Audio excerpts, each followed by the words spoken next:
gente!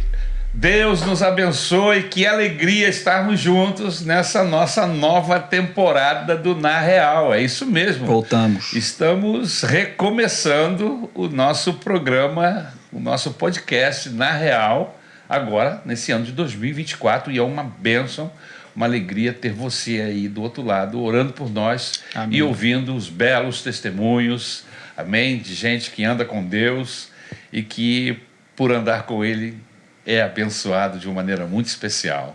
Comigo na mesa, meu querido filho Lucas. Como sempre. Graças a Deus pela vida do Lucas. E hoje estamos muito felizes, honrados, amém, com a presença desse casal querido da nossa igreja Maranata lá de Campo Grande. Amém? Amém. Amém. Trata-se do Abner e da Daniele e Abner. Amém? Amém. Um casal querido, gente de Deus, que nós tivemos oportunidade de convivermos agora nesses últimos 3 anos que nós pastoreamos a igreja de Campo Grande. Deixa eu aproveitar. Que igreja abençoada, marcou o nosso coração, amamos vocês, amém? E estamos felizes em receber esses queridos aqui. Abner, Daniele. Estamos felizes também, pastor. A gente ficou muito feliz com o convite e a gente sabe que Deus marcou essa conversa para a gente falar um pouquinho das coisas que Ele fez na nossa vida. Glória a Deus. Amém. Foram muitas. Amém. Amém. E a gente se sente muito honrado, né? A gente está alegre, está aqui nesse momento. Que bom. E vamos para cima, que nem o Lucas fala. É isso aí, é isso aí. Mas para que vocês possam conhecer melhor esse casal, eu preciso apresentá-los. Amém? Como eu já disse, são membros da nossa Igreja Missionária Evangélica Maranata lá de Campo Grande, ok? Mas o nosso querido irmão, eles já estão casados há 12 anos. 12 anos. Vai fazer 13 anos. Então... Já são membros antigos da nossa igreja. Parece que o Abner com muito mais tempo, né? Com 23 anos.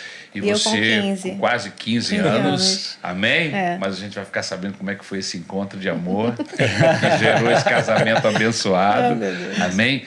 Ele é engenheiro civil e professor de matemática, um músico de primeira, amém? Quando ele pega aquele saxofone dele, começa a tocar lá no louvor, sempre abençoa o nosso coração. É o instrumento mais romântico de todos. De todos. Verdade, verdade.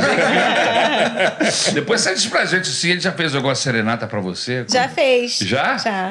Não existe instrumento mais romântico que o saxofone. O saxofone? Fez lá no encontro de casais. É mesmo? Tocou Kennedy? Eu toquei, foi Eu Sei Que Vou Te Amar, né? Foi. Eu Sei Que Vou Te Amar. Tava sozinho, você solando, só você, né? Só eu. E tinha mais ninguém junto? Nem Não, só eu. Foi mesmo? Foi uma coisa, uma iniciativa pessoal? Não, tem um momento lá, né, que o pessoal se reúne, não posso falar muito detalhe. Não conta muito. Mas naquele momento eu usei o saxofone, foi meu instrumento. Tava programada a tocata, né? E eu tava fazendo solo. Aí do nada ele pegou o sax e foi pra frente, aí começou, se ajoelhou.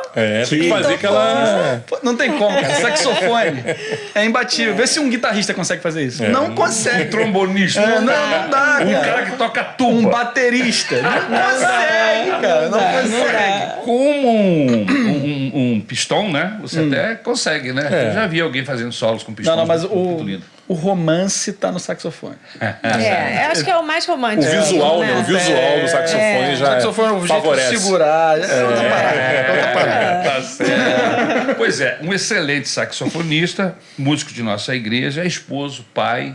Amém? Amém. Uma alegria ter você aqui, Abner. E ela, amém? Ela é formada em contabilidade, administração de empresa, cantora, tem uma voz. Você já fez também algum... Foi lá também. Foi nesse mesmo dia? Mas em outros anos, né? No nosso casamento também, né?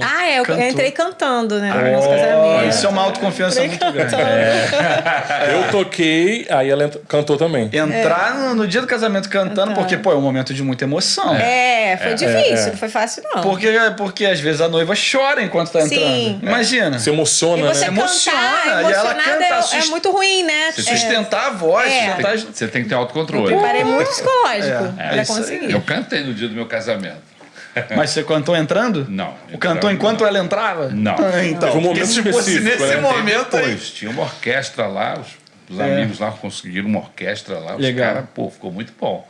Legal. Pena que ninguém gravou. Ficou na memória. Só quem tava lá que lembra. Excelente. Pois é. Mãe, esposa, que benção. Nós temos um casal querido aqui, com certeza tem muita coisa boa para contar pra gente. Amém. Desse relacionamento com Deus, desse casamento de vocês. Vocês já estão casados, como vocês falaram, há Vamos fazer 13 anos agora em junho. 13 anos. Só antes da gente entrar, deixa eu fazer um adendo. Que, pô, hoje a gente tem um casal de Campo Grande, então você que é de Campo Grande que está assistindo, você já compartilha em todos os grupos de Campo Grande, porque a presença de Campo Grande nesse episódio é indispensável. Então, Lógico. Então eu não conto com menos do que isso. Né? Então Campo Grande tem que estar em massa nesse episódio. E por falar em saxofonista, a gente tem que falar do Marcel, né? Marcel, que é um grande saxofonista que faz parte da nossa equipe. Exatamente. Então, homenagear o Marcel. Que legal. Que também é um romântico. É romântico. Tá à procura, né? Está à procura de alguém. Para poder tocar. Eu sei que vou te amar no saxofone. Olha aí. Então, segunda não sei temporada a gente hoje. não pode deixar Não, passar. a gente tem que mostrar a foto do Marcel. É. Ainda mais tocando saxofone. É Quem verdade. resistirá? Ah, tem que botar aqui. Verdade. Isso, para ele ser identificado. Pronto. É. Então, compartilha o episódio. Vai ser maravilhoso. Já deixa o like aí. Vamos tocar o bacalhau. Agora pode. Vem cá, gente, como é que vocês se conheceram? Vocês se conheceram na igreja? Vocês já eram convertidos a Jesus quando aconteceu esse momento especial? Eu nasci na igreja, né? Eu sou nascido e criado na igreja. Tá. Eu nasci na igreja. Eu falei, caraca, uma vez uma luz na igreja. Os diáconos já conhecem, ajudaram no parto. Vai, conta aí. Mas eu a conheci via internet, né? É mesmo? Na época era o Orkut, Mas você já é evangélico? já evangélico E já. ela também? Também. Só que de outra Nasci igreja. no lar evangélico, da Assembleia de Deus. Na Assembleia de Deus. Aleluia, glória a Deus. Pastor Daniel Malafaia. Amém, amém. Que legal. E aí, como é que foi isso? Aí no Orkut tinha aquela questão dos amigos em comuns, né? Orkut. É, o Orkut. É um tempo até, bastante tempo aí. Nem todos que estão Você tem mais de assistindo. 20 anos, Orkut? Eu acho que deve ter isso aí. Acho que sim, né? 20 Não, anos, não, ele tem uns 15. tem uns 16. Uns 18 anos, mais ou menos. 17. Caramba, parece tão longe, né? Porque depois do Orkut veio Facebook. Facebook hoje já é uma coisa já de velho. Desculpa. Agora é Instagram, né? Se você usa Facebook pra caramba, o jovem não sabe o que é esse Facebook. Um mais jovem? Não, um jovem de 18 anos, ele não faz ideia do que é esse Facebook. Não sei pra que existe Facebook. Entendeu? Hoje é Instagram e TikTok. Exatamente. Quem usa Facebook é porque já tá no Já passado. é. Já exato. veio já oriundo do Orkut. Oriundo do Orkut. E aí vocês conheceram? Aí eu peneirando lá os amigos em comuns, aí entrei no Facebook, no Orkut do primo dela e no Orkut de um amigo meu também. Aí eu achei, aí mandei um scrap, né? Scrap. Caraca. O que é isso? É uma mensagem, né? Um recado. O nome de um recado. Só que era scrap. Scrap. A gente tá se sentindo super velho, mas o negócio tem tipo 15 anos, tá ligado? Não, mas é eu porque estranho, porque eu não... Você pulou essa etapa. Não, eu pulei. Já foi direto pro eu já Facebook. caí no Facebook. Exato. Pra tentar se enquadrar. Exatamente. Aí eu mandei uma mensagem pra ela, nem lembro como é que foi assim. Tu lembra, amor? Ele mandou bem cara de pau, né? Falando assim... Olá, Daniele, vi suas fotos, te achei muito bonita. Lançou Foi o bem Instagram. Vi suas fotos? Te achei muito bonita. Tipo assim, analisei, né? Analisei. Poderíamos ser amigos. E assim, eu não tinha... Amigos. Olha o papo. Pois é. E eu não tinha o hábito de aceitar estranho. Só que nesse dia, eu tinha acabado... Meu ex-namorado tinha acabado de terminar comigo. Você já tava meio revoltado. Então, Tava vulnerável, né? Então, tipo assim, eu não pensei em nada. Eu peguei e aceitei a amizade dele lá. Aí tinha o MSN, né? Aí ele me adicionou logo lá no MSN e a gente começou a MSN é conversar. o filho do ICQ, o MSN. A gente começou a conversar, aí tentava marcar de se conhecer. Ele logo queria me chamar pra sair, eu sempre enrolei ele 6 meses. Caramba. É mesmo? Mas ele não falava assim pra sair, pra namorar, não. Sair pra se conhecer. Ah, mas sim. eu fiquei mais assim, né? Tinha terminado o namoro. Não Aí sabia que ele tocava sax, né? Não, sabia que eu fui ver as fotos dele. Aí vai fuxicar lá, Fui ver né? as fotos dele. Aí, depois de 6 meses, eu topei. A minha mãe falou assim, por que você não vai? Vai, você não tem nada a perder. Não tem nada pra fazer. Aí eu fui. Fazendo Tô fazendo nada, nem você também, né? É. Wilson Simonal, né? Tá doido. Exatamente. Aí eu fui o conselho da minha mãe. Tá bom, mãe, eu vou. Aí eu gostei da conversa, a gente ficou conversando um tempo, né, amor? Acho que depois de 4 meses a gente começou a namorar, né? Aí fui lá, falei com o Elias. Foi pediu, tudo Seu formalzinho. Elias, seu Elias, homem do fogo. É, bom. E ele consentiu, é lógico, né? Assim, namorar em casa direitinho, com horário. E na época ela era da Assembleia. Aí o culto da Maranata terminava em torno, né, 8 horas. 20 horas, já. E na Assembleia é 9 horas, 9h15. Não sei a hora que vai Não tem terminar, hora. né? Então, se bem que no campo de Madureira eles São mais rígidos. são mais. Mas mesmo assim, às vezes passa uns 10 minutinhos, 15 minutinhos. Então saía 8 horas da igreja, conseguia chegar lá ainda. Mas era um pulinho ali, né? Quer dizer, não era tão pertinho, era no templo antigo, né? Era na Chá do Pré. É. Aí Mas mesmo assim, coladinho. ele não era ali. tão. Não era Dava tão, tempo, acabava dava tempo. o culto, dava tempo dele me buscar na Assembleia. Você chegava no Amém lá, que não é Amém. Não é Na bênção amém, apostólica. bênção. Aí eu pegava o carro do meu pai, na época eu pegava o carro do meu pai era taxista na época. Aí ele me emprestava, meu pai era meio doido, né? Me emprestava o carro que ele trabalhava. Aí, mas aí melhorou, né? Foi bom essa logística, né? Porque se fosse de ônibus, pegar van Não e ia tal. dar. Não, aconteceu de eu ir de van, de ônibus, mas com o carro era mais prático, né? E mais rápido, né? Chegava ainda a ouvir uns testemunhos ainda. Conseguia, pegava ela cantando nos jovens ainda. Na mocidade, lá na jovem, mocidade. Mocidade. Mocidade. Como é nascer no lar evangélico e não se desviar mais tarde, que é o que acontece, infelizmente, com muita gente que tem um início maravilhoso, começa dentro da igreja, nasce em um lar evangélico, mas no processo ele se esfria e acaba se afastando. Como foi no caso de vocês, isso não aconteceu com vocês? No meu caso, o caso dela também talvez seja semelhante. No meu caso, eu comecei a estudar saxofone muito novo. Na igreja? Na igreja. Olha aí que beleza. Então, na época eu era da Assembleia. Então, eu com 10 anos já comecei a estudar saxofone. E meu pai sempre falou assim, você estuda saxofone. Ele chegou na orquestra, na Assembleia de Campo Grande lá, na Dona Malafaia, tem orquestra. Ele falou assim, vai na orquestra, escolhe um instrumento. Aí eu não escolhi a tuba, né? Eu escolhi o saxofone, que é mais, né? Mais fácil de carregar. Mais bonito. Mais bonito, legal. Né? No meu caso não tinha outro, só tinha uma tuba. Ele era da tuba. Eu peguei uma tuba. Você tocava? Eu tocava. Que legal. Tocava na banda da igreja. Que legal, pastor. Conhecido como os Aí bandidos. parou. Pom. Só os graves. Só os graves, Mas Era aí parou, nunca mais. Eu e meu irmão. Não, no tempo de juventude, depois que... Meu tio tocou a Vera, né? Meu irmão já foi... Tuba também? Não. Não, ele era Trompete. trombone de vara. Trombone de vara, né? Ele se tornou um bom trombonista, se tornou até era o primeiro trombonista da Orquestra de Brasília, na época dele lá. Legal. Então ele tocava muito bem. Era Ele o cara era- que solava, era o cara... O Spala, no naipe, né? Spala, que se chama. Então, para mim, o que me ajudou nesse processo foi eu participar, né? Eu escolhi o instrumento, escolhi o saxofone, o pai falou assim, estuda, que aí você vai tentar carreira militar, tem uma questão de fazer prova para sargento músico e tal. Então, meu pai me orientou nesse sentido. Então, para mim, foi bom, por quê? Porque eu, desde novo, já estava envolvido na orquestra. Você tinha um plano. Meio que você tinha um plano. Então, essa fase de adolescência realmente foi muito difícil, né? Permanecer. Só que o que me ajudou a permanecer foi justamente o compromisso com a orquestra. Envolvimento. O envolvimento. Foi exatamente o que aconteceu comigo, na comigo minha adolescência, entendeu? Também na Assembleia de Deus, e a Assembleia de Deus tem esse negócio, né, cara?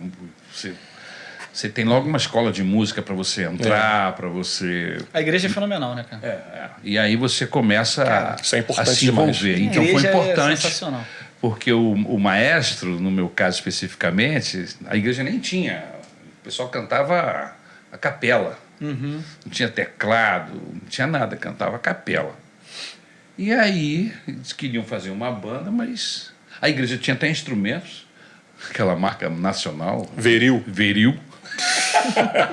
Mas é o que tinha. Beleza. Tinha lá, tinha o trombone. Tinha, Inclusive que hoje em dia tá muito boa, assim. tinha o trombone, tinha o saxofone. Não, o saxofone, o sax, aquele pequenininho. Toca Esse, aqui. Isso aí é o bombardino, né? Saxó. Tinha um bombardino. Prato, bateria. Eu comecei na Instrumentos bateria. de banda mesmo. Né? Então era uma bandinha mesmo. Aquela banda marcial, né? Exatamente. E aí nos convidou, a gente foi para lá aprender. Legal. Aí aprendemos música, alguma coisa de música. Né? E eu comecei no tarol, né? Depois fui evoluindo, cheguei até o tuba.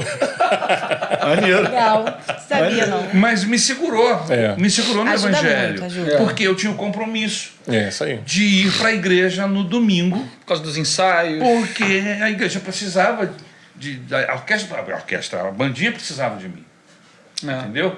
Então era eu, o William, meu irmão, o filho do pastor, o outro filho do pastor, eram uns 4, e mais os meninos menores lá que acabaram entrando na bateria. Então, poxa, a gente tinha aquele compromisso todo domingo. Quantos anos você tinha? 16. Essa fase aí da adolescência. Essa fase é...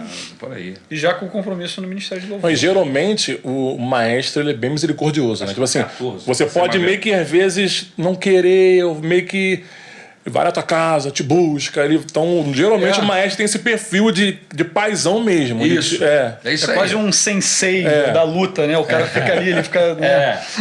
Não, mas foi muito importante no meu caso, entendeu? E no caso dos outros meninos, esses meninos todos que estavam comigo, são todos crentes, são todos pastores de igreja, entendeu? E não tiveram desprazer de se desviar do evangelho. Embora A oportunidade estava lá. a oportunidade não Exato, faltou. não estava lá. Mas EBD, Escola Bíblica Dominical, e o compromisso na igreja nos segurou e foi muito importante. Isso ajuda muito, né? E no seu caso, especificamente? Também, assim... Você já cantava desde novo? Com 3 Nova? anos, minha tia me colocou pra cantar. Com 3 anos? 3 anos. Caramba. Cara, você Ela mal veio sabia subir falar. na cadeira. Eu falo assim, você aprendeu a cantar antes de falar, né? exploração infantil, né? Quase, né? Aí eu lembro, ela me colocou em cima de uma cadeira, eu fiquei olhando assim pro cantinho na porta assim da igreja, a igreja é pequenininha, e eu cantei aquela não construa sua casa na areia. Eu lembro como olhando assim, morrendo de vergonha com 3 anos. Caramba. Daí eu comecei um envolvimento assim que ajuda muito, né? Não é verdade? Eu lembro também, com 6 anos, meu pai me colocou para cantar num congresso de irmãs. 4 dias. Eu com 6 anos. Da CIB, né? Na Da CIB. Assembleia CIB, CIB, né? CIB. 4 dias. Aí foi assim, a adolescência, indo nas igrejas cantar, compromisso na nossa igreja, de equipe de louvor, solar nos adolescentes, na mocidade. Então, assim, isso ajuda muito, né? Porque às vezes esse envolvimento, às vezes você tem um dia que você não está muito afim, porque acontece, né? Mas esse envolvimento te faz ir. Então, isso é muito Como é importante. que chegou? Como é que a Maranata chegou? Como é que vocês chegaram na Maranata? Quando isso aconteceu? Houve algum episódio que acabou trazendo vocês? Então, a Maranata, pra mim, ela chegou um pouco... Primeiro, né? Porque meus pais eram na Maranata. Meu pai se converteu na Maranata, meus pais. Certo. Aí eu fui apresentado na Maranata. Quem me apresentou foi o pastor Davi Silveira, na época. Aí eu tinha 2 anos. Davi Silveira te apresentou? Me apresentou. Sendo que os meus pais, eles moravam distante. Desculpa, você pode dizer a sua idade em público? Eu tenho 36 anos. Cara, o não Davi fica não. doido com essas coisas. O cara tem 36 anos, foi ele que apresentou. Não, mas ó, vou fazer 37, ó. 37 anos. Aí, como era distante a nossa casa, aí meus pais procuraram uma outra igreja mais próxima. Na época foi a Metodista. Aí depois da Metodista, os meus pais foram para a Assembleia. Aí nesse processo eu devia ter 10 anos, 9 anos. Lá eu conheci a música na Assembleia. E foi onde que na Maranata começou o trabalho da orquestra. Na época era o maestro Rodrigo. Isso já agora em 2000? 2000, 2002... Peraí, 2000, 2001. Isso já agora, 24 anos atrás. É incrível, né? A gente fala do ano 2000. Foi mal. Mas já tem 24 Já tem 24 anos, passou já rapidão. Jesus Cristo. Caramba. Então, na verdade, aí eu voltei pra Maranata, no caso, né? Porque eu estava na Assembleia Legal. Certo. e vinha tocar na Maranata junto com o maestro Rodrigo, Joemi e Jonatas. E tinha também, ele começou um trabalho de aula de música, tal, tinha coral. Então a gente meio que... não é que a gente segurava, mas o Rodrigo ele trabalhou como? Ele pegou um de cada naipe ali, que mais ou menos conseguia, né, segurar ali as músicas e tal, e ajudava os alunos. Entendi. Né? Então foi aí que eu voltei para Maranata. Aí tô até hoje. E eu tava na Assembleia, né? E comecei a visitar. Aí eu pesquei lá. Comecei o sentimento, né, pela Maranata. E aí, porque assim, a gente conversava, né? E aí, a gente vai pra onde? Porque quando casar tem que estar junto. Isso. E a gente conversava assim. Aí ele me levava pra Maranata e via que eu gostava, mas ele estrategicamente não, pagou pra eu ir no encontro de jovens. Ele nem falou assim, Retiro você de quer jovens. o encontro? Não, é um encontro mesmo. Encontro mesmo? O encontro. é. Encontro surpresa? É, o surpresa. Isso. E aí ele falou assim, eu Sensacional. Encontro paguei... surpresa é muito bom. É muito bom. Ele Ser falou assim, eu esperto. paguei pra você. Eu paguei. E quando eu cheguei, gente, eu tive Amor. a certeza. Aquele é o retiro. Certeza que a Maranata era o meu lugar. Só que aí houve a questão, e agora? Meu pai nunca vai deixar eu passar pra Maranata sem estar casada. Aí eu comecei a conversar com Deus lá. Deus vai agindo lá no coração do meu pai, da minha mãe. E glória a Deus, quando eu cheguei, conversei, meu pai cedeu. E desde então, né? 2009 eu tô na Maranata. E aí a gente iniciou a nossa caminhada juntos na Maranata, foi em 2009. Quando Já eu passei casados? pra lá. Não, namorados. Ainda Namorados. namorado. Nós Então casamos vocês casaram onde? Na Blé ou... na Maranata. Maranata. Na Estrada do Pré. Quem fez o casamento de vocês? Foi o pastor Geraldo e o pastor Maurício. Pastor Geraldo e pastor Maurício. Legal. Em 2011. Aí fizemos a classe de noivos, né, galera? Fizemos tudinho, né? Classe de novo. Todo o processo ali que tinha, né? Que tem ainda, né? Isso, tem. É na Maranata. E hoje 2011. vocês estão envolvidos profundamente no Ministério de Louvor da igreja, não é? Você é ministro de louvor na igreja, você também. São músicos, casal abençoado. Mas aí casaram. Casamos. Já estão com 19, que você falou? Não, 12 anos. 12 anos de casados. E já tem um gurizinho. Hoje nós temos o Daniel, o nosso segundo filho, mas o que realmente Deus permitiu estar conosco. Vocês tiveram dificuldades nessa área Sim. de geração de filhos de vocês. Vocês tiveram algumas dificuldades. E com certeza nessas dificuldades, Deus se manifestou a vocês. Sim. Trabalhando no coração de vocês. Enfim, como é que vocês descobriram que vocês tinham essa dificuldade? Que dificuldade era essa? Como aconteceu esse processo todo de Deus atuando até chegar no nascimento do Daniel? É um pouquinho longo. Mas vamos lá, Mas vamos não, começar. A gente tem assim, tempo. nós não tivemos dificuldade de gerar. Sim. Né? Nós casamos em 2011, eu estava estudando na época, fazendo administração, e eu me formei, aí o Abner foi para engenharia civil, que o Abner já tinha feito matemática, e a gente decidiu estudar. Então, quando foi 2017, a gente decidiu que era o momento de aumentar a Vocês família. não geraram crianças logo no início, como Não. geralmente acontece. Não. Deram um Não. tempo, vocês Nós estavam preferimos estudando. estudar. A gente pensou assim, Nós estudamos. a gente quer ter filho, quer uma família, então a gente vai pegar... Nossos pais sempre nos orientou, vocês têm que pegar e se estruturar, né? Porque é gasto, filho é gasto. Custa Então, caro. vocês têm que se planejar, né? A gente comprou nosso apartamento, aí ela começou a fazer a faculdade, aí eu comecei a fazer a faculdade de engenharia. Então, tipo assim, nossos planos eram assim...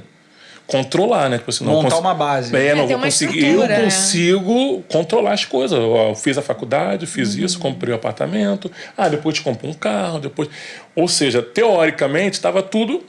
Mas também até normal isso, né? Sim. Se planejar, se tentar ali o máximo não dá sorte pro azar. No máximo a gente conseguir fazer as coisas, né? Eu acho que o planejamento é muito interessante. A gente começar uma vida, planejar essa vida, né? E não começar um projeto novo como um casamento, assim, a Deus dará, vamos ver o que é que o mundo tem pra gente nessa área. E papai começa Deixa a viver. a vida me levar. Deixa a vida me levar. Aí eu acho um pouco complicado. Eu acho muito importante o casal não se gerar logo um filho no início, porque eu acho que eles precisam se conhecer mais. Né? Por que eu estou falando isso? Porque a Isabel ficou grávida. Logo. No segundo mês do casamento, dentro do mês do casamento, ela ficou grávida, para falar a verdade. Dentro do mês do casamento. A gente casou e 1 mês e meio depois. 10 meses depois o Gabriel nasceu. Entendeu? 10, 11 meses depois. Então, a gente acabou que perde esse conhecimento. Né, Pula etapa, né? Do cônjuge, né? Porque você está começando a viver com uma pessoa. E eu acho muito legal você poder explorar bastante. Sim. Eu não estou reclamando, mas aconteceu. Mas eu acho importante quando não acontece. Acontece que, no nosso caso especificamente, houve lá um erro de contagem de dias, de anticoncepcional, essas coisas todas, e aí ela engravidou. Não pode bobear. Mas quando apareceu o nenenzinho, a gente ficou feliz, né? Graças a Deus. É bênção, né? Lógico. Herança. E vocês, então, viveram quantos anos nesse processo? A gente casou em 2011 e em 2017 que a gente decidiu, vamos aumentar a família. Tá na hora. 6 aninhos. É isso aí. E aí se onde eu prepararam parei, legal, a princípio, né? Teoricamente, mas não adiantou nada. Eu formado, Não ela adiantou formada. porque em 2015 a gente passou por uma luta de desemprego. Entendi. Porque 2015 2 foi aquela anos, questão teve o impeachment, né? crise. Teve aquela crise, e eu na área da construção civil abalou muito. E então a gente passou por essa crise 2 anos, os dois desempregados. do desemprego. Ficaram 2 Os anos. dois. Caramba. 2 anos. Como é que vocês fizeram? 2 anos Provisão de desempregados. Deus. Milagre, pastor. Provisão Milagre. a ponto de amanhã a luz vai cortar. A luz é R$400. Aparecia agora. E aí a gente tá na igreja e alguém chegar do nosso lado e colocar na Bíblia R$400. Colocar na Bíblia, aí abre a Bíblia, abriu a Bíblia, aí botou e fechou. Aí falou assim, olha aí. Olha aí, Deus mandou dar. Aí quando eu Sim, olhei... vocês terem falado nada. Não, é quando... Sabiam que a gente estava desempregado. Mas a gente em nenhum momento falava, a gente tá precisando, ajuda a gente, tá vencendo a luz. Não. Só Deus. Deus sabia. Deus. E fazendo, né, a Abner sempre correndo atrás, tocando, fazendo o que podia. Correndo atrás. Pico. É o que aparece. É o que aparece. Isso. Aí depois de 2 anos E bem aí vocês difíceis, experimentaram a provisão de Deus durante 2 anos. Total. Nunca nos faltou nada. E achando que esse já era o ápice da experiência, né? Das dificuldades. Da dificuldade que pode vir. Do dia mal, né? O dia mal. O dia mal é o desemprego. A gente viveu. E o dia mal pode durar 1 ano, 2 anos, 3 anos, 4 anos. Eu ia fazer uma pergunta aqui, porque eu conheço casais que começaram o relacionamento e já começaram com essa dificuldade. Você está começando, e todo começo é difícil, não é? Não. Então,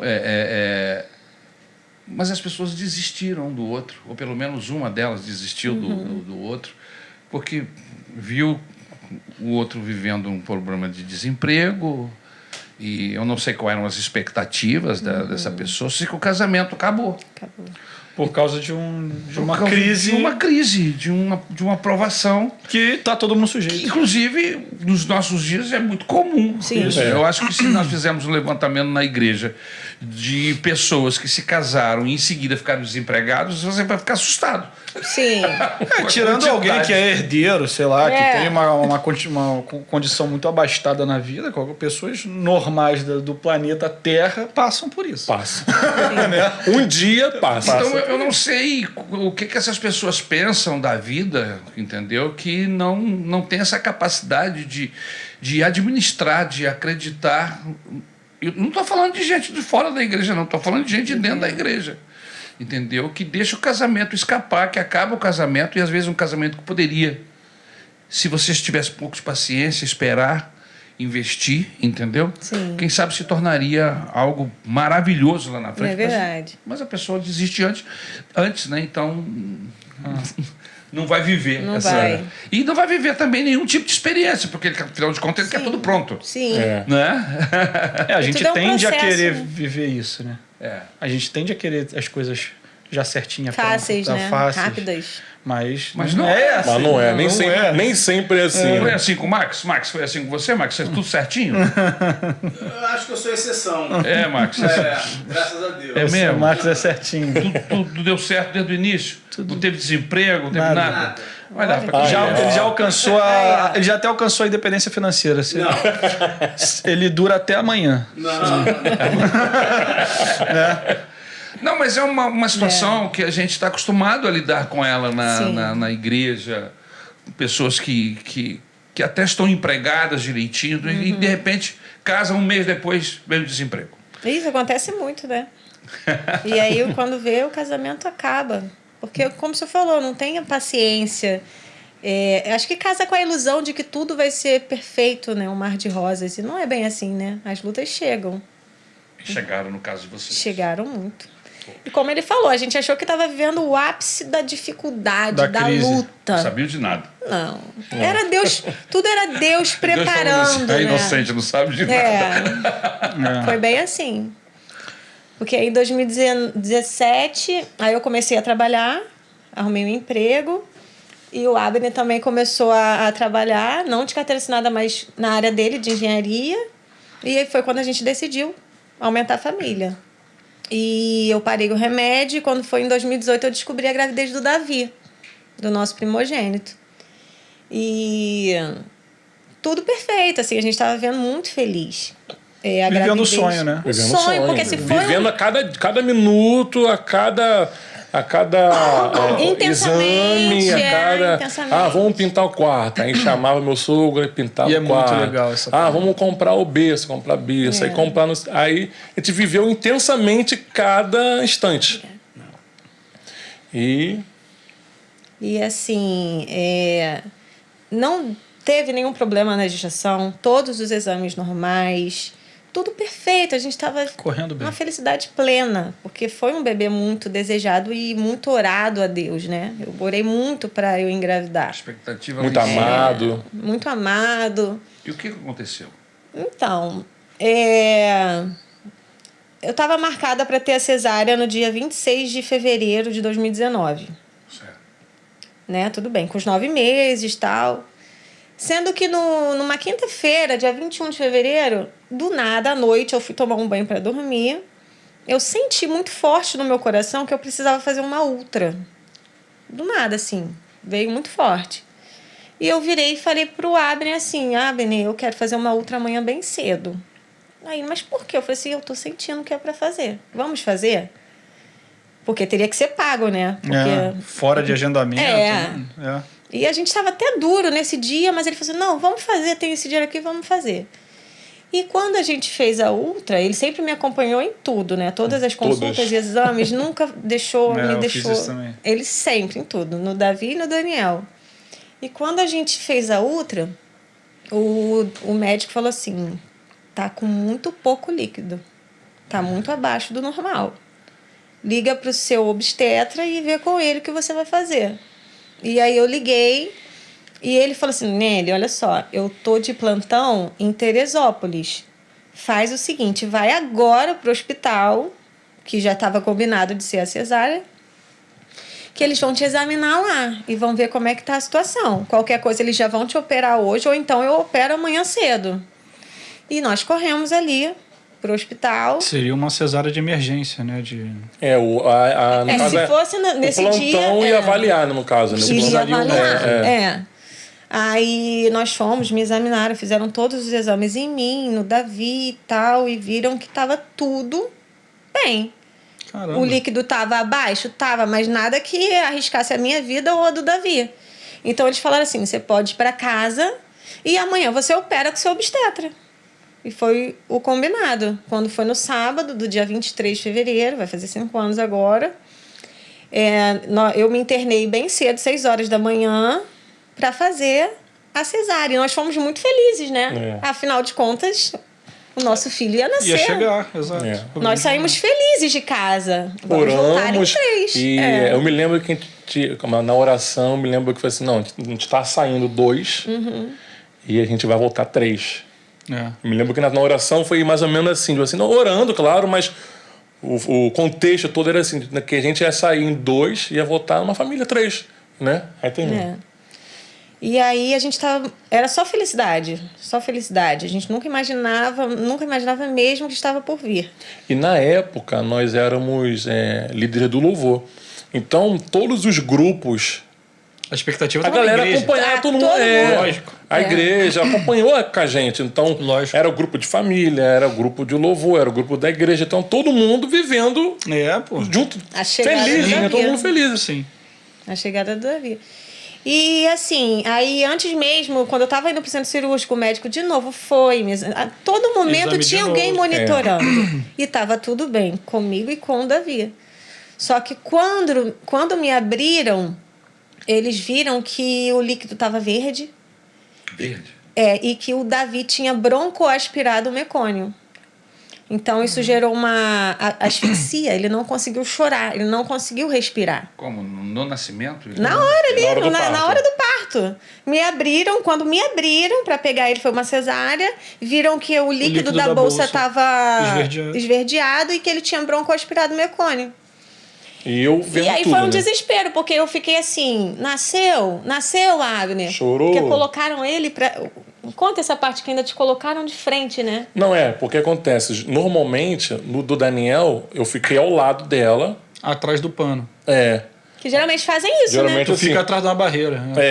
mas no do Davi, não. No Davi eu fiquei de frente mesmo assim. Você viu tudo? Vi tudo. Eu vi tudo. Todo o processo eu vi. E também, tipo assim, o pessoal perguntando, ei, como é que tá? Aí, a gente vai pra sala agora, né? Ela vai fazer cirurgia agora e tal. E nesse processo, aí foi... Eu fiquei nervosa, porque eu não ouvi o choro. Ela não ouviu o choro. Aí eu falei assim, Abner, o que tá acontecendo? Porque foi demorando e nada dele chorar. E aí eu vi que tava... A maquininha, a minha pressão tava subindo. Aí me doparam. Aí eu não vi mais nada e... Se apagou, né? Aí Foi foi o uma Abner. agonia, porque eu acompanhei tudo, né? Então, tipo, os médicos pegaram o Davi, levaram ele numa mesa, tal, tentando fazer ele respirar. roxinho, né? Tentar respirar. Aí ele bem roxinho, mas, tipo assim, criança normalmente nasce meio roxinha mesmo. Aí, nessa, eu perguntando o que aconteceu, ninguém fala, o pessoal... Eles ficam tentando resolver antes de te responder. Não fala. E saíram com ele. Aí eu fui atrás. Aí, na época, eu me lembro que eu encontrei a minha mãe e a mãe dela, aí eu já estava chorando, já meio que triste, né, com a situação, porque aí o pessoal no grupo, às vezes eu olhava, não, fica calmo, não sei o quê. Só sei que foi, assim, momentos, assim, difíceis. Os médicos não disseram nada, assim? Levaram ele lá pra dentro? No momento não, porque eles levaram o Davi pro UTI neonatal, neonatal. Para ter Tentar reanimá-lo. ampará-lo, tal, de alguma forma. Aí levaram e não deixaram eu entrar. Eu fiquei ali, eu me lembro como se fosse hoje, porque eles entraram, aí fecharam a porta aqui, assim, do estúdio, fecharam. Aí eu dei uma de doido mesmo, ajoelhei, orava, clamava a Deus para reverter a situação, porque a gente sempre creu, e a gente crê ainda, que Deus, o milagre de Deus é sempre 100%. Sempre 100%. Se tá aleijado, Deus pode fazer nascer uma perna. Pode. Porque Deus é perfeito, ele pode, tem poder. Sim. Então a gente sempre creu nisso. Aí termina, muito E aí, quando eu acordei, bem zonza ainda, o médico falou, olha, aconteceu uma fatalidade, ele broncoaspirou mecônio, a gente vai investigar o porquê, já que os exames todos estavam normais, e vai levar pelo menos 7 dias para a gente tentar tratar ele, para ver se a gente consegue melhorar o quadro dele, que é muito grave. Ele não tinha falecido ainda? Não. Ele ficou 5 dias na UTI. Entendi. E ele era o bebê mais crítico da UTI. Toda vez que a gente chegava lá para orar, a gente tinha as piores notícias, porque os médicos são frios, né? Mas ainda assim a gente ignorava, né, amor? A gente cantava, a gente impunha as mãos sobre ele, orava, cantava, e todo mundo achando a gente doido, né? E eu operada. A gente ia 2 vezes por dia, eu cheia de dor, mas eu ia. E a gente orava e clamava e cria o tempo todo, e os médicos falando, se ele viver, ele vai ficar com sequelas. É mesmo? E a gente falava, não, porque a gente cria que o nosso filho ia sair dali sem sequelas. E a gente falava, não, o nosso Deus vai curar o nosso filho, ele vai sair daqui sem sequela. A gente tinha essa convicção no nosso coração, a gente não imaginava o que Deus ia fazer. E aí foi o tempo todo assim. E teve até uma enfermeira que um dia a gente indo embora, que ela correu atrás da gente e falou assim, tu lembra, amor? Eu falei assim, olha, eu preciso contar para vocês, eu preciso compartilhar com vocês como vocês têm sido exemplo aqui nessa UTI. Porque os médicos aqui não gostam de Deus, não gostam dos crentes. E no início, vocês orando, cantando, ela até ficava incomodada, mas agora ela para prestar atenção. Uma médica lá que não crê em Deus, que tem raiva, e ela pegou e abriu a boca e falou, meu Deus, eu tenho que falar que a fé desses dois tá mexendo comigo. Aí ela agradeceu e a gente chorou emocionado e a gente falava, né? Não, nosso filho vai sair daqui. Deus vai curar o nosso filho e a gente vai dar testemunho. Sim. E aí teve a chefe da enfermagem lá, da neonatal, considerada muito rígida. Ela, do nada, no meio de uma visita, né, amor? Ela deixou a gente tirar umas fotos. Ela falou assim, vem cá, tira umas fotos dele. E aí a gente até achou assim, olha Deus aí. Vacilo. Isso daí vai ser a foto te imaginando o testemunho já, né? Pra pôr no telão a foto, né, amor? E aí... Da nossa família, só quem viu o Davi sem ser a gente foi minha irmã. Porque minha irmã mora em Brasília. Aí quando o Davi nasceu, ela deu um jeito de vir e tal. E como ela tinha que voltar para Brasília... Aí a médica deixou também nesse mesmo processo de nós tirarmos foto. Ela deixou ela ver também. Tipo assim, ver vivo ainda, né? Porque... Vivo. E ele faleceu 5 dias depois. 5 dias depois, dia 28 de fevereiro. Nós estávamos na casa dos meus pais, que a gente ficou 1 mês lá. Vocês estavam presentes quando aconteceu? Não, foi 5h20 da manhã. A médica me ligou. Ligaram 6h30 da manhã. Não sei se foi a médica ou se foi a enfermeira. A enfermeira ligou. Me ligou e deu a notícia assim na cara. É mesmo? Ela nem... Porque geralmente eles falam, vem pra cá urgente. Aí você pergunta e eu, não, vem. Não, ela falou, Infelizmente seu filho veio a falecer. Aí pra gente o mundo caiu, né? Mas a gente foi... Como foi lidar com isso? Não, mas a gente foi, ele pegou o carro igual um doido, dirigindo igual um doido. Eu acho que a gente chegou no hospital em 2 minutos. Mas a gente foi orando pelo caminho, né, amor? A gente tinha fé, e minha família toda foi pro hospital também. A gente tinha fé que o quadro ia ele estava morto, a gente vai chegar lá com ele vivo. A gente creu o tempo todo. Deus vai ressuscitar. Deus vai ressuscitar. Só que quando a gente chegou e abriram a porta da UTI, e a gente viu a maquininha dele com todo desligado, ele todo envolvidinho com coeiro, né? Hoje eu consigo falar sem chorar. Mas assim... pegar o nosso filho morto, sem vida. Eu não queria, a princípio. A médica perguntou se queria pegar, né? Aí eu pensei, poxa, é algo que a gente pode se arrepender, né? Aí eu peguei, aí você depois... Eu não queria. Na hora eu não... Mas eu peguei... É o seu filho. Eu orei para ressuscitar. Mas com uma fé... Eu orei para ressuscitar, assim, porque eu acreditava que Deus podia fazer ali, porque Deus pode. Se ele quisesse, ele faria. É que ele não quis. É porque ele não quis. Porque eu orei para ressuscitar. Aí teve o processo, depois disso, teve o processo muito difícil da roupa, né? Porque ela não pôde ir. Aí eu fui com a minha mãe, só que a minha mãe não pôde entrar. Aí quando eu entrei, isso eu falo assim, agora eu tô conseguindo falar com os olhos lacrimejando, mas isso ficou no meu coração muito tempo depois que eu falei para ela. Mas quando eu cheguei para ver o meu filho, ele tava num freezer, aqueles freezer horizontal, tipo carne mesmo. embaladinho. Aí a enfermeira... minha mãe não pôde entrar, eu tive que entrar sozinho. Aí eu falei assim, não... Aí ela tentando botar... Ela falou assim, tu quer vestir? Eu falei, não, pode botar. Como é que eu vou conseguir vestir meu filho? Aí eu falei assim, não, bota o bracinho dele certinho. Ela, paizinho, se eu mexer no bracinho dele, pode quebrar, que tá congelado. Ou seja, é um tratamento como se fosse... Sei lá, tem um frango na tua casa, aí você vai quebrar, né? Então... Para mim isso foi muito marcante, assim, a troca, de trocar ele e tal. E teve outros momentos marcantes, mas esse foi o que mais me marcou, assim, de você sozinho, porque eu normalmente você está com a tua esposa ou você está com teu pai, com a tua mãe, então você se sente mais seguro, ou um pouco mais um aconchego. Parado, né? Agora, quando você pega e faz assim, sozinho...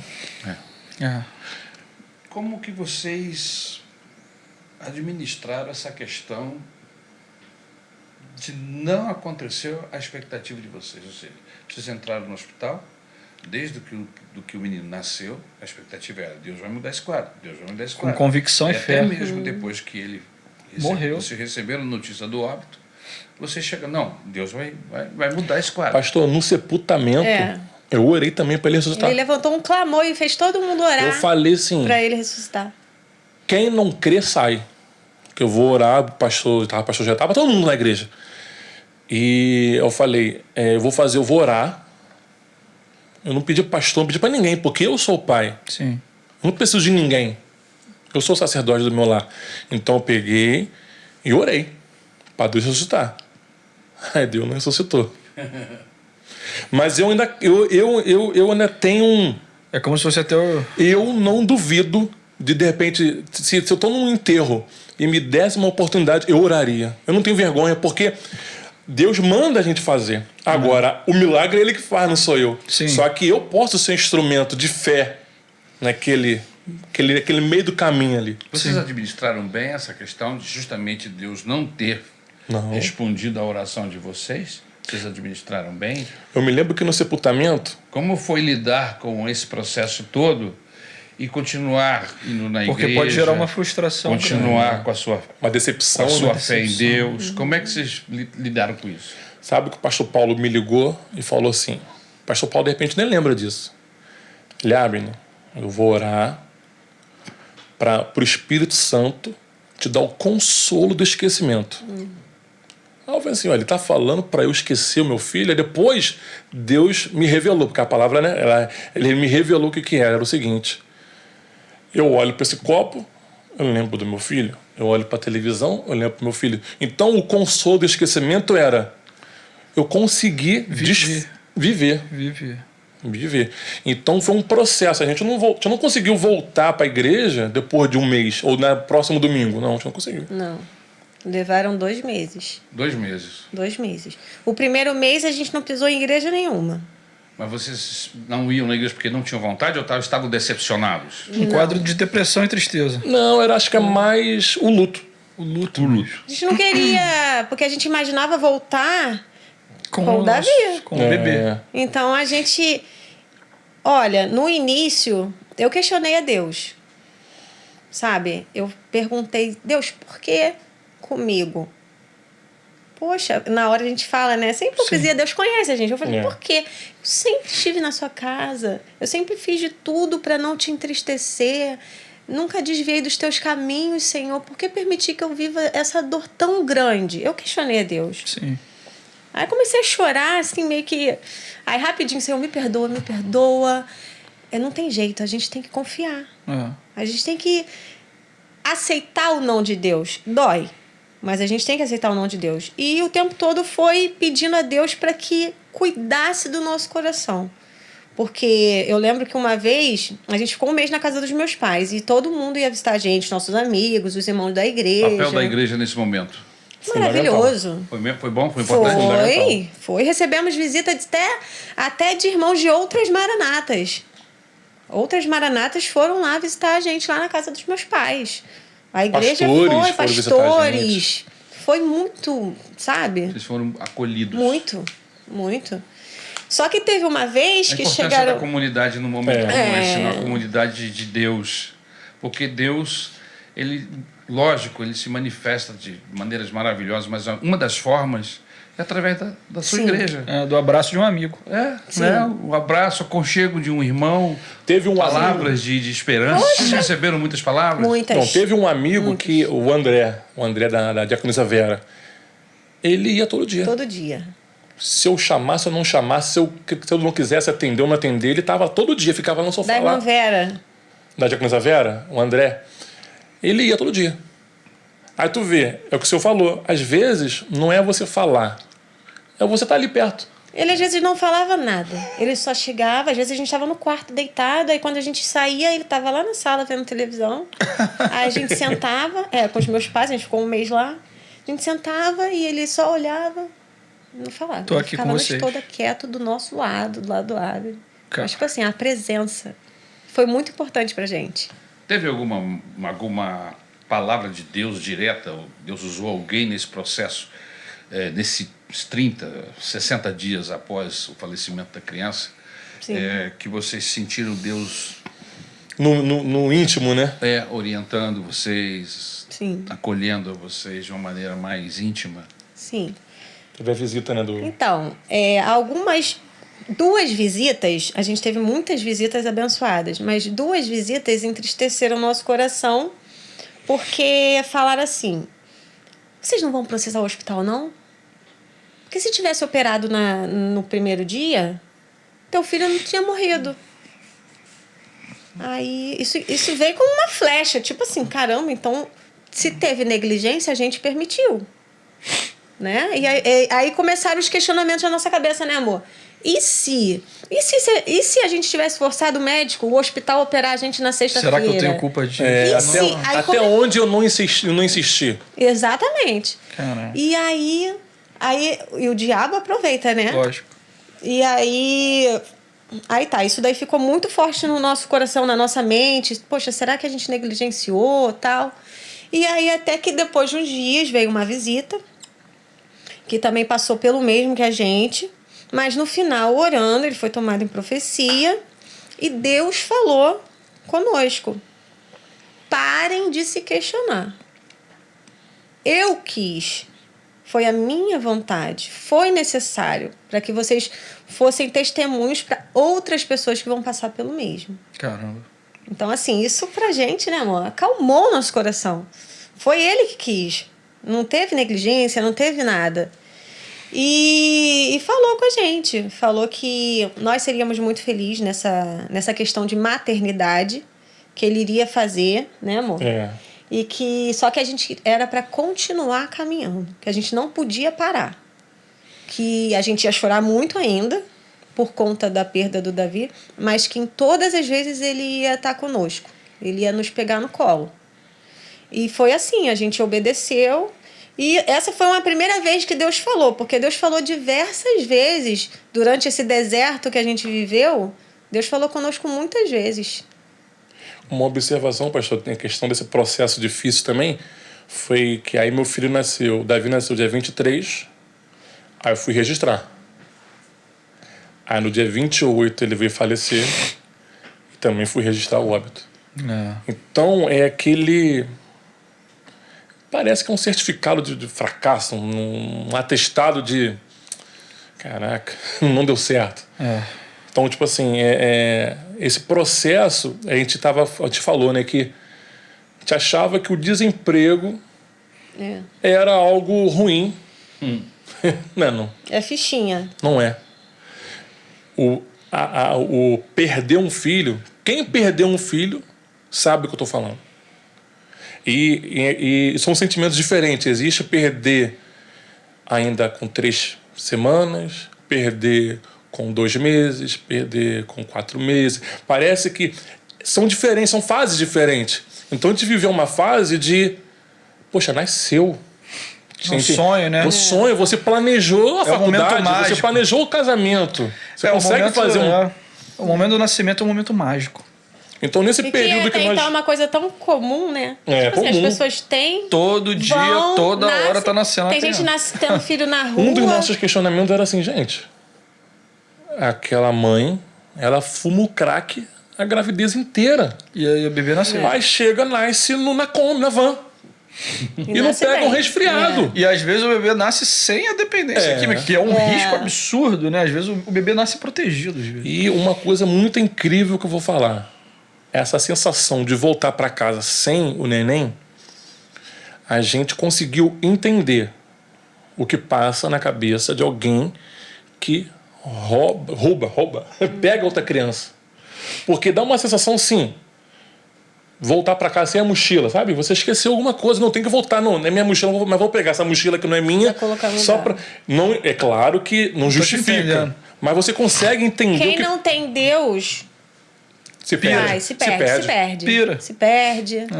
Um amigo falou assim: Beni, olha só, o teu casamento, de duas uma, ou vai acabar, ou você vai ficar mais forte. Porque é uma dor que não tem como. Ou gera mudança. Ou ela vai gerar mudança. Ou ela. Os casais que não conseguiram prosseguir juntos.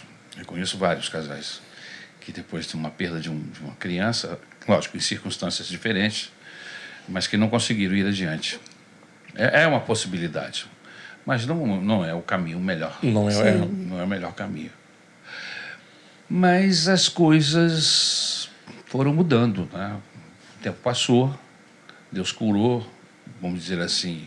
Vocês passaram um período de tratamento. Tem uma marca aí. Tem uma marca, cicatriz. Tem uma cicatriz, não é? Mas o nosso Deus é cheio de graça, cheio de misericórdia. E vocês tiveram a oportunidade de gerar outra vez. Sim. Quanto tempo depois? Depois de 6 meses. 6 meses depois. Porque eu falei para ela assim... Você se viu grávida. Eu falei assim para ela: pastora, a gente se planejou pra caramba até aqui. A gente fez faculdade, fez não sei o quê, a gente se planejou, fez o quartinho, fez tudo. Faz o seguinte, toma remédio mais não. Deixa na mão de Deus. Quando Ele quiser, Ele vai mandar. Não, e Ele prometeu, né? Tem a questão do... Aí nós fomos, no dia 7 de setembro do mesmo ano, de 2019, a gente foi numa festa de um sítio de um tio meu, lá no meio do mato, lá dentro do mato, lá em Seropédica. Mas pensa lá pra dentro mesmo. É lá pra dentro mesmo. Seropédica é longe. Muito. Aí tinha muita gente lá, ele convidou muita gente. Aí eu tava sentada assim, aí chegou uma moça, uma irmã, e bateu aqui nas minhas costas. Nunca vi na vida, ela nunca tinha me visto, não sabia. Eu acho até história. que é a mesma irmã para todos os Eu acho que é. A irmã da revelação. Ninguém conhece, né? Ninguém conhece, eu acho que é a mesma, cara. A irmã da revelação. Deve ser a mesma. A irmã Alessandra. Ela virou e falou assim: ei! Aí, opa, meu Deus do céu. Ela: Deus manda te dizer que tá trabalhando agora no seu ventre. Caramba. Não, mas antes disso, a gente tentava a gente ia no monte também, né? Teve algumas a gente vezes. foi no monte. A gente, Deus vai falar com a gente, vamos no monte. No monte. Foi um período assim de crescimento. A Daniela ficava assim, esperando, naquela expectativa. Acho que a irmã vai falar comigo. Naquela expectativa. Tu tá no monte, teoricamente, todo mundo ali no azeite. Né? Nada, a gente via, né, os irmãos entregando, mas passava pra gente, por nós retos, né? Eu, tá bom, Deus não quer falar, então...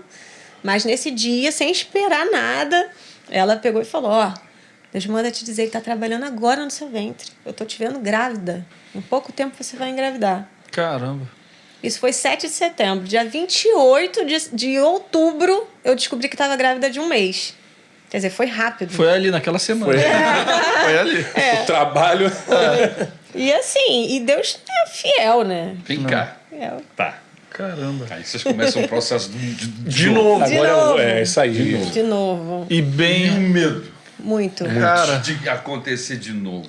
Quando eu descobri A que estava... gestação toda, porque deu tudo certinho. No primeiro. Isso. Não é? Caramba. Quando E como ele foi igual? Deu tudo certinho? Não Foi teve tudo dificuldade? certo também. Mas assim, quando eu descobri que estava grávida, a gente virou um pro outro, a gente começou a chorar. Só que era uma mistura de sentimentos. Era alegria E agora também? E o agora? e medo. E agora? Como é que vai Acontecer ser? de novo. Medo. Porque a primeira gestação não teve problema. Não teve indícios de Foi diabetes tudo ou de bem, pressão alta, não. E o medo? Aí bateu o medo. Só que deu medo de ter medo a gestação toda. Imagina você viver com esse medo. Traumas, inseguranças, em cada ultra, aquela coração parecia que ia... Mas Deus falou conosco mais uma vez, né, amor? Lembra da irmã Gisele? Ela falou: olha só, para com esse medo. Deus manda dizer que vai ser tudo diferente. Curte essa gestação, que é presente do Senhor. E a gente- Humanamente, o que a gente fez também, né? A gente tem que fazer a nossa parte. A gente deu um up no, no plano de saúde, né? Que atendia uma certa, né? Alguns hospitais.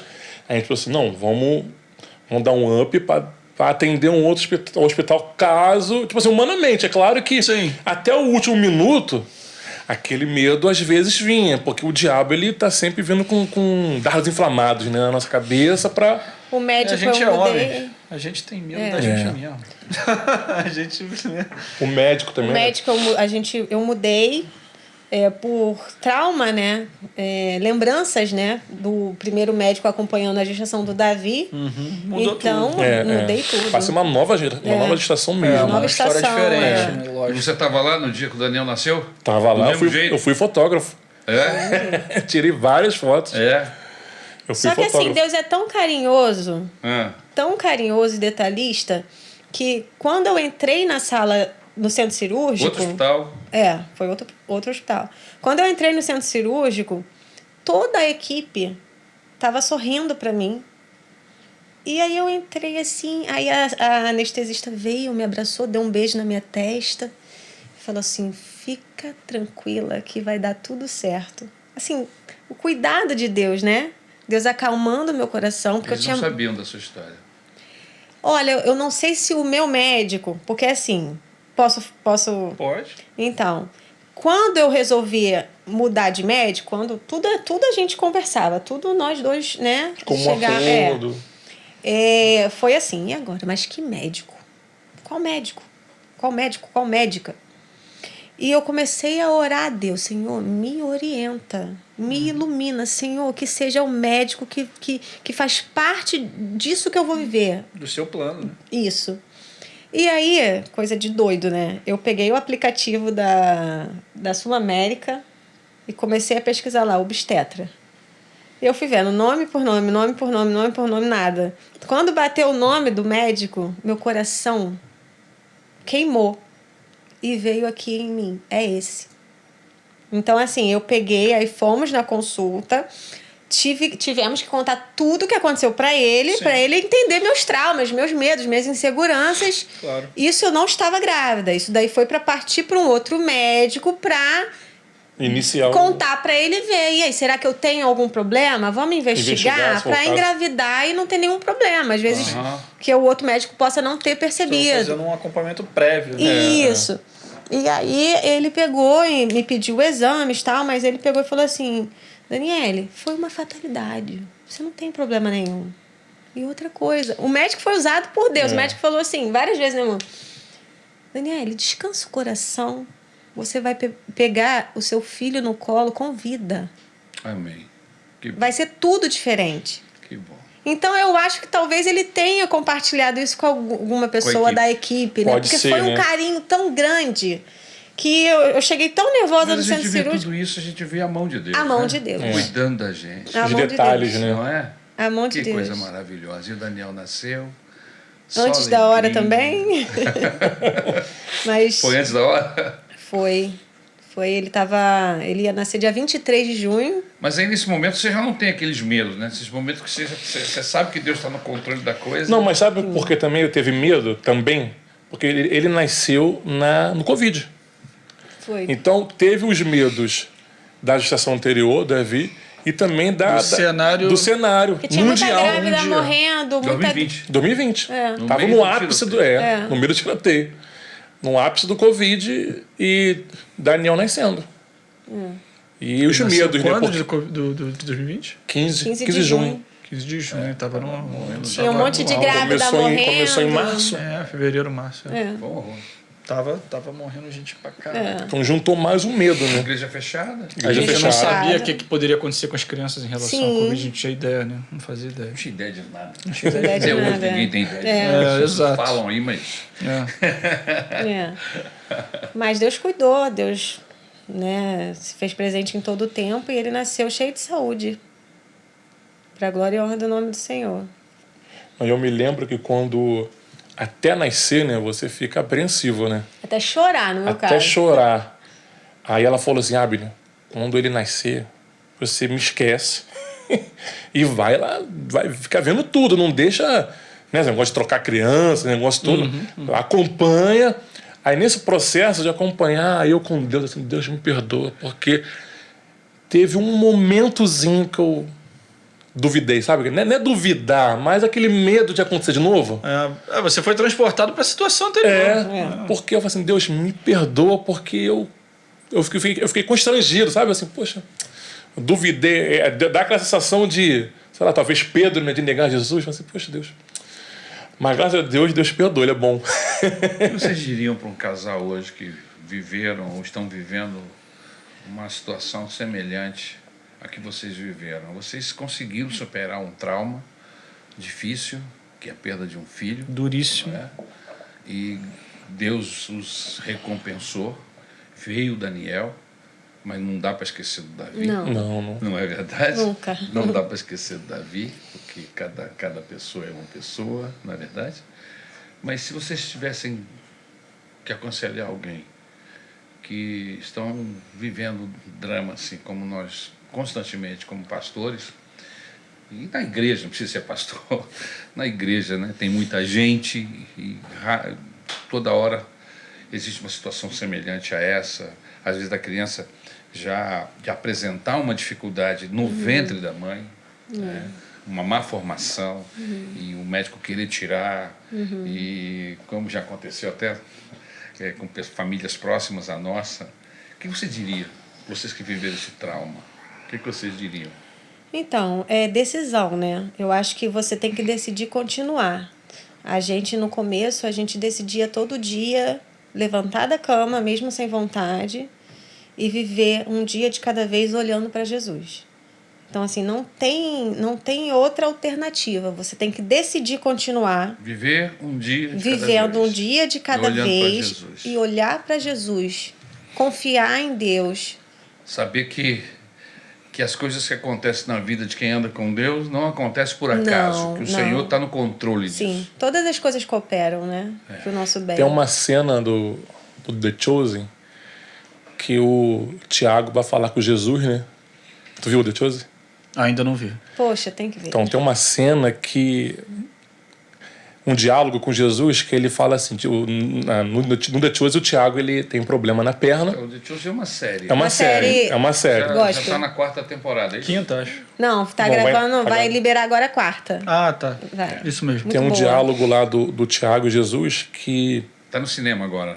A 4ª temporada, vai entrar no estrear cinema. agora no cinema. Eles estão fazendo... Primeiro e segundo episódio, Mas eu na acho. Netflix tem as 3 temporadas lá. Sim, Muito bom. exatamente. Que ele fala assim, ele pede para Jesus curá-lo. Aí Jesus fala assim, eu posso te curar. Tu quer que eu cure? Eu curo. Aí, tô resumindo. Aí ele fala assim, tem uma hora que o diálogo fala assim, só que se eu te curo, você vai ser mais um no meio dos que foram curados. Agora, se eu não te curo, é porque eu e o Pai te escolheu para ser essa pessoa que, apesar de não ter sido curado, cura. Apesar de não ter sido curado, continua. Então, o que eu vou falar para alguém que está passando por isso? Deus te escolheu. Deus te escolheu para ser uma testemunha de apesar de você ter passado por isso, você continua crendo no Deus poderoso. Apesar de Deus não ter curado teu filho, você crê que Deus cura. Apesar de ele não ter ressuscitado, você crê que... Ele ressuscita. Então, é difícil? É difícil. É uma maturidade espiritual? É. Talvez nem todos vivenciem isso. Sim. Mas a gente vivenciou. Então, é continuar. Porque tem aquela passagem também. Para onde a gente vai? Só tu tens a palavra de vida eterna. Eu vou desistir? Eu vou para onde? Vou ficar... Se eu tô quase enlouquecendo com o meu amigo Jesus do meu lado, imagina sem ele. Então, graças a Deus, ele nos ajudou. Até hoje... hoje a gente consegue falar sem chorar. Tem uma música do Thales Roberto, aquela da Resposta. A gente ouvia direto, eu te cantava pro Davi direto. Então teve até uns 2 meses atrás eu não conseguia nem ouvir essa música.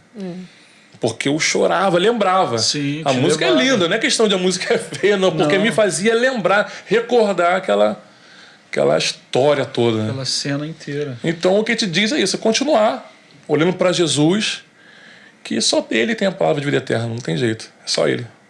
O texto que me veio à mente foi justamente um texto que nós estávamos lendo aqui com a entrevista anterior, nosso programa anterior, que é 2 Coríntios capítulo 1, versículos 3 em diante, que diz assim: Bendito seja o Deus e Pai, nosso Senhor Jesus Cristo, Pai das misericórdias e de toda consolação, que nos consola em todas as nossas tribulações, para que, com a consolação que recebemos de Deus, possamos consolar os que estão passando por tribulações.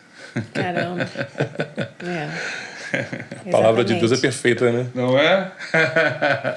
A gente às vezes não entende, não é? Mas o Senhor vai se utilizar desse processo, desse drama que nós estamos vivendo. Ele nos ajuda, nos fortalece, de forma que amanhã a gente vai ser remédio. Sim.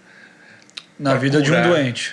Na vida de alguém que está vivendo um drama, Exatamente. vivendo uma situação difícil, contrária. É verdade. Não é verdade? Verdade. Graças a Deus pela vida de vocês. Planos. Vocês têm planos, têm projetos. Tem. Quais são os projetos de vocês? Eu falo? Fala, você fala. Os planos envolvem alguns sonhos, né? A gente sonha em ter uma casa. O meu plano é montar meu escritório de contabilidade. Se Deus quiser, em breve. Estou estudando para fazer minha prova, né? Para pegar minha licença. E nos lançarmos cada vez mais na obra do Senhor. Né? O que Deus tem preparado para nós, a gente não sabe, mas a gente nem precisa saber. A gente quer só obedecer o que Ele tem para nós, né, amor? Eu penso assim, já fiz faculdade, 1, 2, fiz pós-graduação, eu toco música e tal. Só que o que eu quero realmente, não é que eu planeje, eu quero me encontrar como obreiro aprovado. Eu quero passar por essa vida e não só chegar no céu e falar: o que tu fez para mim, pro meu reino? Eu toquei sax. Eu acho pouco. Então eu estou à disposição mesmo, assim, meu coração está aberto. Sabe aquele negócio assim, tá queimando para a obra de Deus. Mas eu não vejo assim só como algo local, não. Porque o local já está funcionando. Uhum. Sem mim ou com mim. Com certeza. A engrenagem já está. Já está girando. Eu quero ser mais relevante.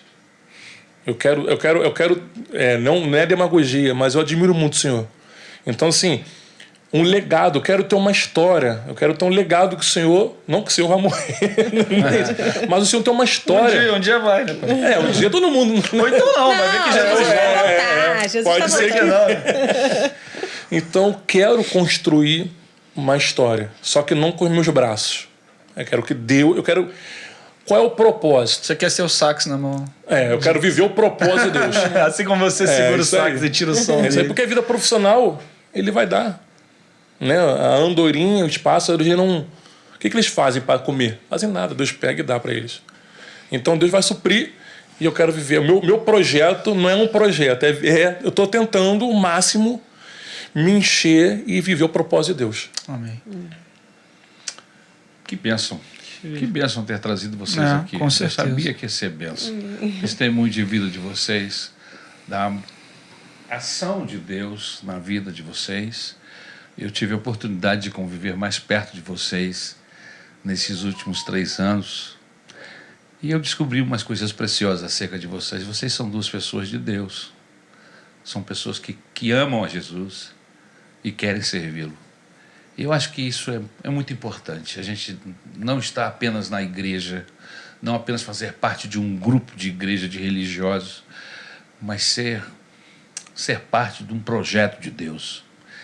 E a minha visão, o meu parecer acerca de vocês, como casal, como irmãos em Cristo Jesus, é que vocês fazem parte desse projeto, mas querem mais. As suas palavras foram essas. Eu quero mais. Quero um envolvimento maior.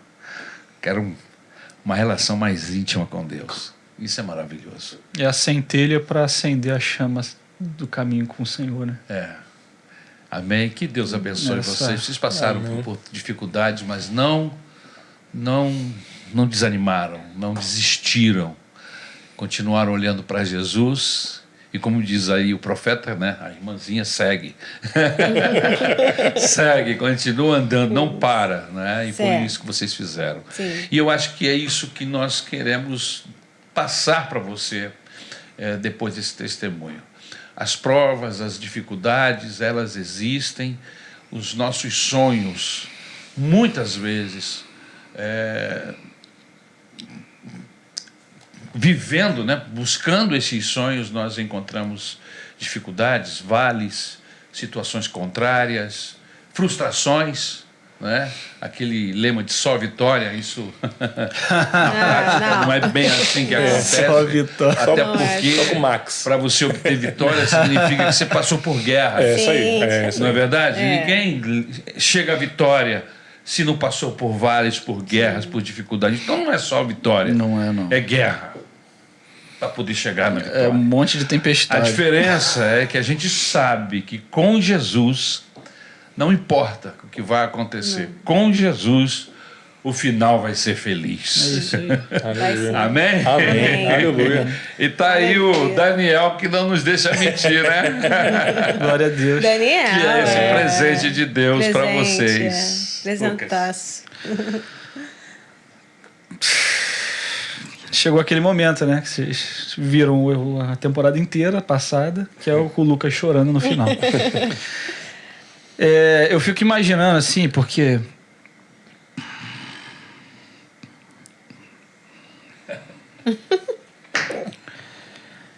é difícil falar, porque só de imaginar o que vocês passaram, eu fico torcido que nem um pano em pensar, caraca, que difícil falar disso, em perder meu filho, de ver meu filho morto.